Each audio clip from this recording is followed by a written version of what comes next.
do not rise to the occasion. You fall to the level of your training and your habits. So make sure every day, every second of every day, we're stacking good habits on good habits. Understood? Yes, welcome to Inside the Owls Burrow alongside the Hagerty family head football coach Tom Herman. I'm Frank Fort. Well, you heard Coach Herman at practice. I think one of the things I really like about what you do is you keep your speeches before and after practice pretty short. And I know players like that, but there's always a good message there. And I think one of the messages is you never get a practice back. So take advantage of each and every rep because you're being evaluated that way. Is that the way it works? Yeah, to your first point, especially in training camp when you have ample meeting time to go over things, I don't want to either bore them when they've just gotten done with stretched and they're lathered up to go practice, or after when they're exhausted from practice. So you also talked about something that I think is very important to me, and it goes to the very first pillar of our program, which is going 1-0. And you never get, time is a non-renewable resource.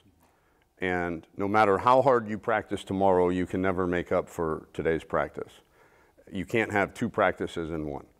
And so if you have a bad practice that is within your control, then you have absolutely wasted that day to never get it back. And so I think communicating the sense of urgency, especially as we creep towards our first game, I think is really, really important to our guys to understand that, man, these practices are real, and they matter not just for our evaluation of you, but for our preparation to go achieve the things that we say that we want to achieve.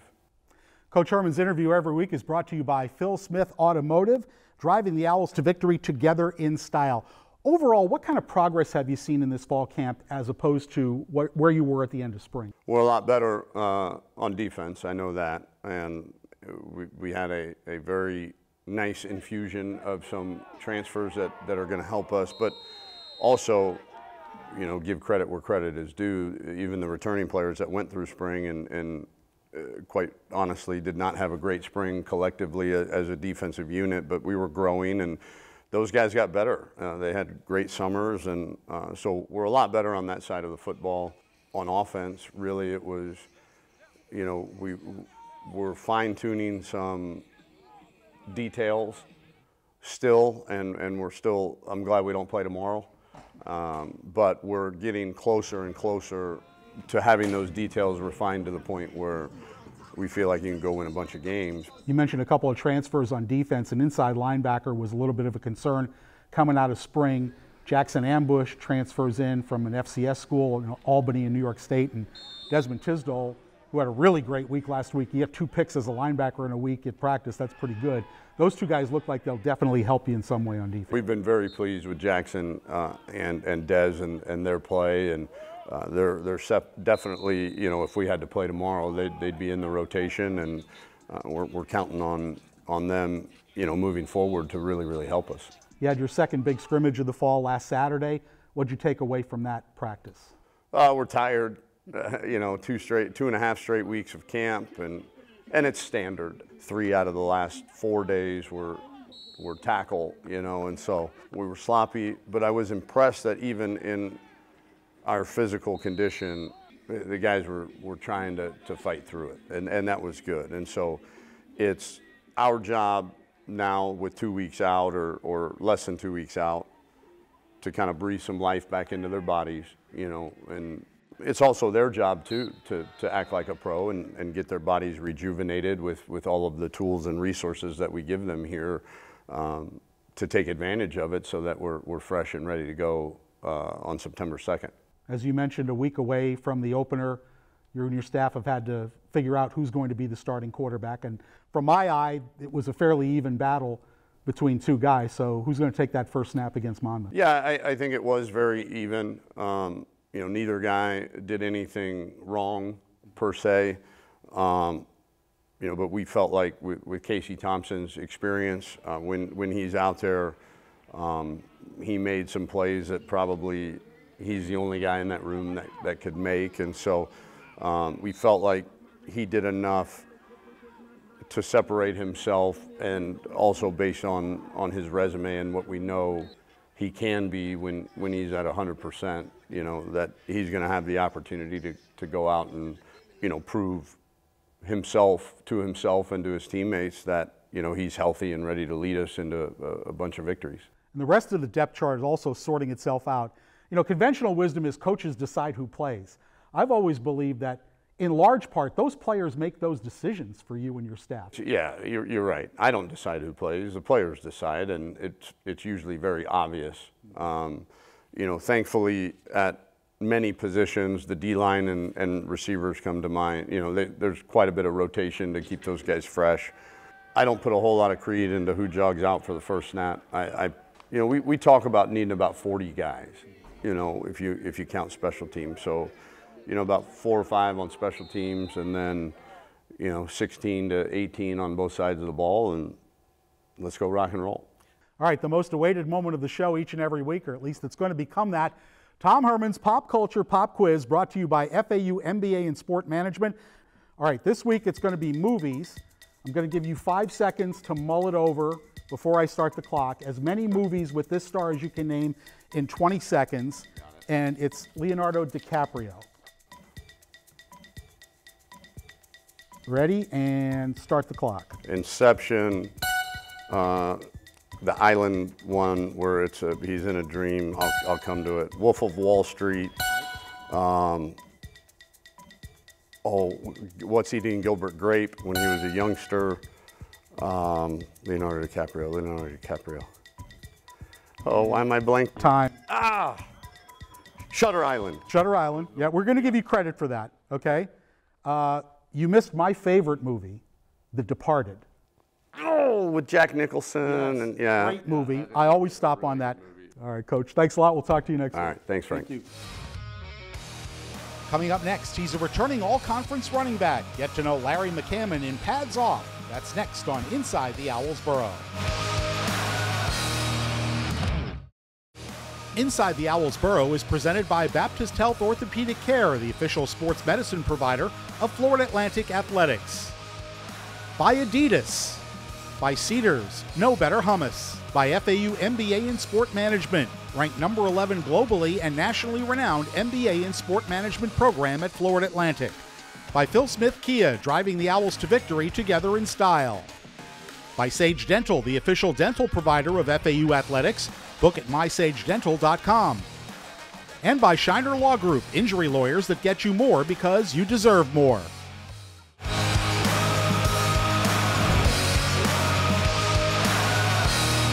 Welcome back to the show. I'm Frank Fort, inside the Owls' beautiful home team locker room at FAU Stadium. Last season, Larry McCammon was an all-conference pick after rushing for 1,004 yards. Coming into this season, he's on the Maxwell Award watch list. Let's get to know Larry a little bit better in this first edition of Pads Off. Pads Off is brought to you by Sage Dental, the official dental provider of FAU Athletics. Book at mysagedental.com.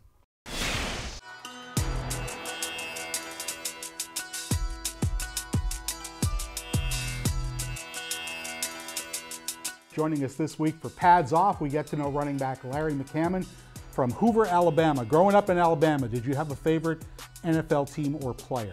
I definitely did. I'm a Steelers fan, surprisingly. Oh, yeah? Yeah, I'm a Steelers fan. My favorite player was Le'Veon Bell. Le'Veon Bell, okay. All-purpose back like yourself. All right, let's get to know Larry in our Pads Off questions. Who do you look up to the most? Who is your life hero or biggest influence in your life?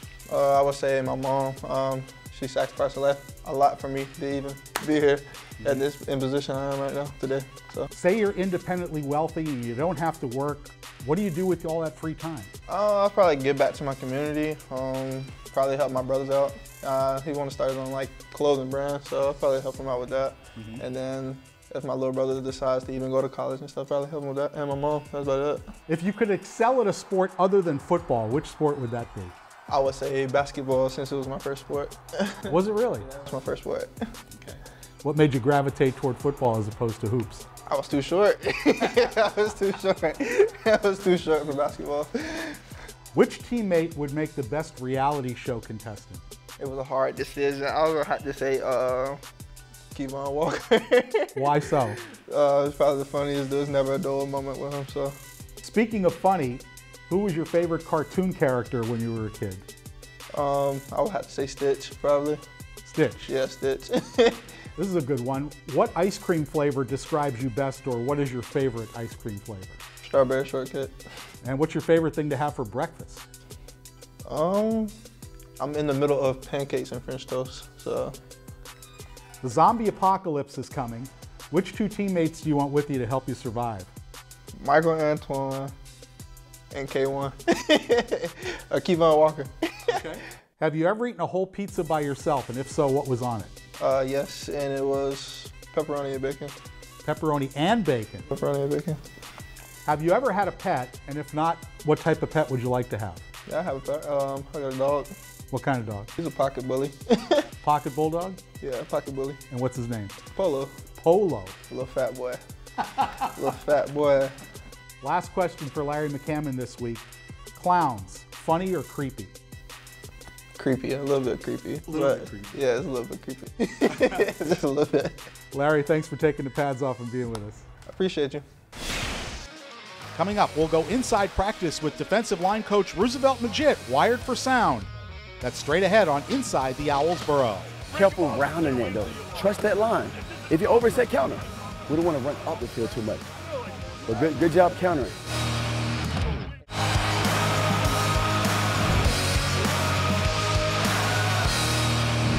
Welcome back to Inside the Owls Burrow.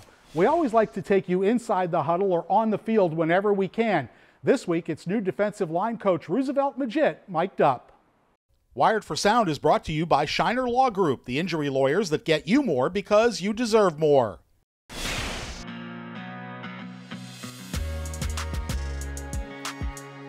Let's go, let's go, let's go.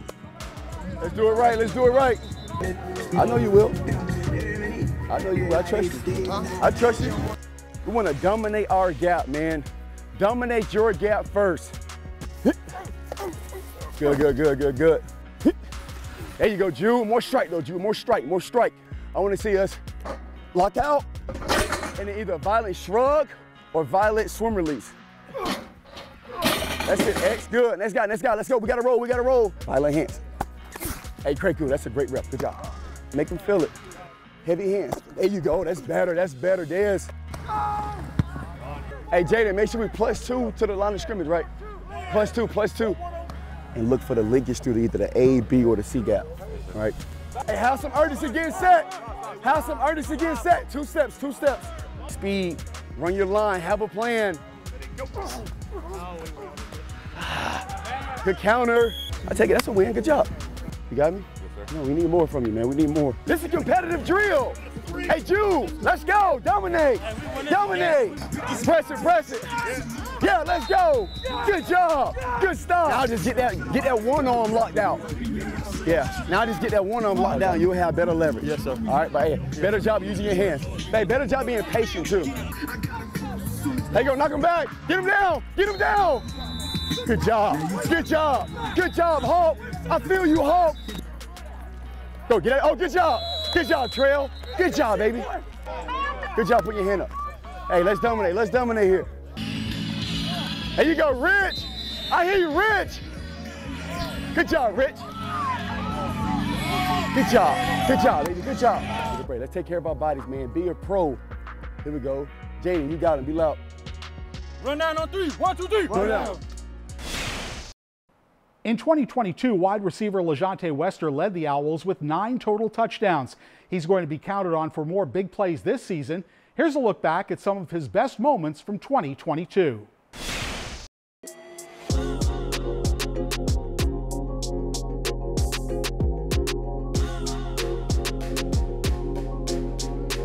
Perry takes the snap, throws into the flat for Wester, has a block in front of the 5. Wester towards the pylon, left side of the end zone, touchdown, FAU!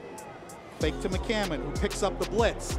Perry going deep to the end zone, and it is caught for a touchdown. LeJonte Wester moving around in the pocket, taking the deep shot. LeJonte Wester hauls it in. Touchdown, Owls. Man in motion, Wester right to left, jet sweep to him, trying to get to the left edge, has the angle 5, tucks inside the pylon, touchdown, FAU, LeJonte Wester, side Steps to the right, throws to the back of the right side of the end zone. Caught! Touchdown, FAU! LaShonte Wester. Perry has the shotgun snap, fires over the middle. Caught! 2 yards deep in the end zone. It's number 2 tonight for LaShonte Wester. Perry out of the gun, has the football. Another fade throw to the back right side of the end zone. It's caught. Touchdown, FAU. LaShonte Wester. And it's a jet sweep give to Wester. Skirted through a tackle on the left. Got to the 5, gets to the goal line, and he's horse-collared violently there, and he's into the end zone. Touchdown, FAU. All-out pressure on Nkosi. Lofts it down the left sideline. Caught inside the 5 by LaShonte Wester. FAU first and goal.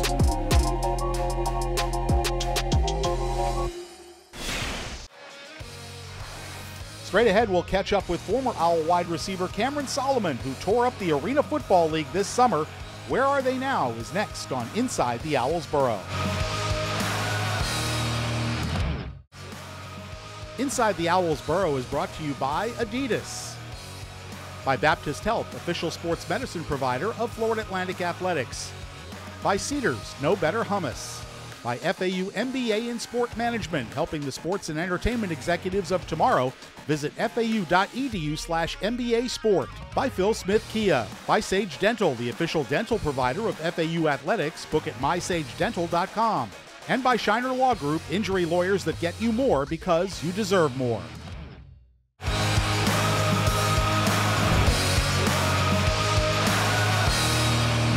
Welcome back to Inside the Owls Burrow. In 2017, the Owls rolled to an 11-3 record and a Conference USA championship.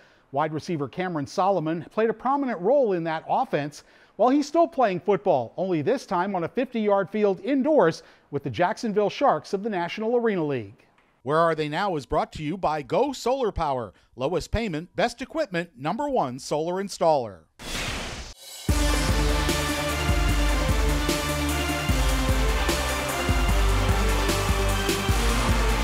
Senior year, obviously, you can't get wrong or go wrong with the senior year, especially with Lane Kiffin coming in. You know, a lot of good memories throughout all 4 seasons. I had a lot of good memories, but at the end of the day, you know, winning a championship, all that hard work, blood, sweat, tears, you know, it all paid off at the end. So I definitely say my senior year was probably the most memorable thing about FAU. Your first few years, it was a struggle. It was 3-9, and then to come in and win that ring. That had to make it seem like it was all. I always say, like, every little diamond on that ring is for every little struggle that we went through throughout all the other years. How about throwing a touchdown pass in a conference championship game? Yeah, definitely fun. Like I said, all those memories added up throughout the senior year. I feel like that was accumulated over the years, and I was able to express that, really live it on the field. You know, we had an amazing team, amazing coaching staff. So, you know, just going through that process, it just, going back thinking about it, sometimes I have my at my house, I have my rings all set up and stuff like that through the championships that I won. You know, that's probably one of my favorite ones. So when your eligibility's up at FAU, did you move back to the Jacksonville area where you're from, and what did you start doing? Actually took my my final, had my car already packed up, and went straight back home because at that point I knew I was going to go into training camp with the Jags as a free agent. So went to training camp with the Jags. Blessed and fortunate, you know, amazing opportunity to be able to come home and be in that realm. You know, unfortunately it didn't work out. So like any other football player, you kind of hit that moment, that fork in the road. Fortunately enough for me, I had guys that I was connected with in Jacksonville who actually got me tied into arena football.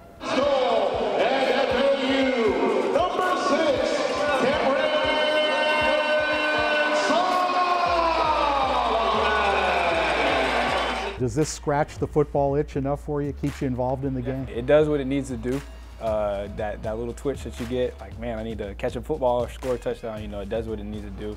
I think the best thing I would say about the arena game, and if you take advantage of it, it can help you tremendously, is the networking and the opportunity that comes from it. Business-wise, you know, and even just meeting good people around the city, people who look up to you, that's always good motivation, you know. Is the adrenaline rush the same as you got in college? At the beginning of the season, it was, but now it's something that, you know, you kind of get used to, and it's like, okay, what's the bigger picture here? So I feel like all those touchdowns accumulated mean nothing we don't win a ring this season. So every time I score a touchdown, yeah, it looks good on the stat sheet, but there's a bigger picture here that we're pushing for. There are obvious differences in the game, but what are the nuances? I think a lot of it, because it is such close quarters, it's all about understanding the angles and what the defense is trying to do. There's only so many things that a defense can do in arena football. So it's really just knowing how to get in certain spots and beating guys with the angle, because you don't have to be the fastest guy in arena football, you don't have to be the most athletic guy, but you do have to understand the game. Number one is the wall. You can't go wrong with that, but then obviously, understanding the angles and understanding how to get to certain spots on the field. The good thing about it is arena is an offensive game, high scoring, high powered offenses, so it's fun from that aspect. I was able to learn last year playing a little bit of defense, kind of learn those and take my game to the next level. So, being a part of it now, it goes into my favor. It's super fun because you get like the NBA style fan interaction, but with football. So I definitely say fan interaction. It's a tight-knit group of guys throughout the league. So, obviously it's competitive on the field, but there's some pretty cool guys in this league. Guys who have been, through the same story that you've been through as far as trying to go to the NFL, didn't really work out. So you guys can share that same testimony and be able to play. Do you have another job, or is this what you do? Yes, actually I was in life insurance, and now I'm transitioning into real estate. My wife and I, we have our own business, so we're starting that up. Actually just took my test and passed it, so getting into the real estate business. So if you need a house in the Jacksonville area, come holla at me, man. Well, it turns out Cam and his teammates did get that ring. They won the National Arena League Championship game in a contest where Cam scored 2 touchdowns. He was also named the league's Offensive Player of the Year after recording over 1,300 yards receiving and 28 touchdowns, both totals leading the league. Thanks for being with us. I'm Frank Fort. We'll see you next week on Inside the Owls Burrow. Before we go, a shout out to former Owl first baseman Nolan Shonowell. Drafted 11th overall by the Los Angeles Angels in July, Nolan was called up to the big leagues by the Halos after 21 minor league games and just 40 days after he was drafted. That's the 5th fastest rise to the majors by a position player in his draft year in Major League Baseball history. This has been a presentation of Playfly.